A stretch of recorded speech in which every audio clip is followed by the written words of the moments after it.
di perang itu kemudian ada yang disebut sebagai perang parit. Seperti namanya, perang parit.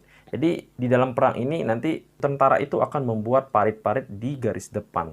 Tanah itu kemudian digali dan kemudian dibuat parit-parit dengan struktur yang sangat rumit. Perang parit ini juga merupakan perang yang sangat melelahkan, di mana para tentara itu kemudian sangat berhati-hati untuk bergerak ke wilayah musuh.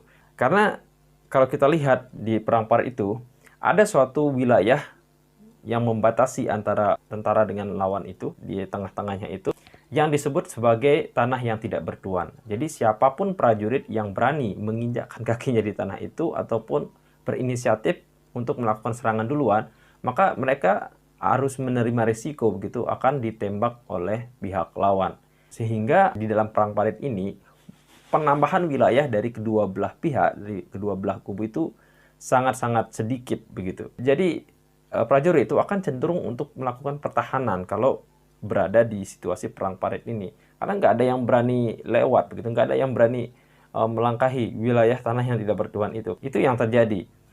Nah, ini yang kemudian mengakibatkan perang parit ini terjadi dalam rentang waktu yang sangat lama dan sangat melelahkan, baik dari blok sentral maupun blok sekutu.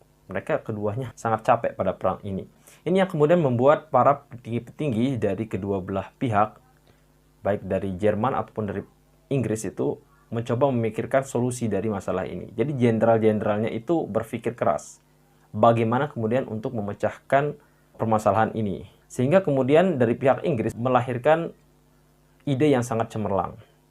Di mana pada saat itu Inggris kemudian membuat satu senjata yang memiliki kemampuan sangat baik dari hal serangan dan ketahanan yang sangat luar biasa juga. Alat perang yang tahan peluru. Jadi kalau ditembak nggak mempan. Alat perang itu kemudian dinamakan sebagai tank. Pada tanggal 5 September 1916 itu untuk pertama kalinya tank diciptakan oleh Inggris untuk mengatasi permasalahan atau situasi yang sulit dalam perang parit ini.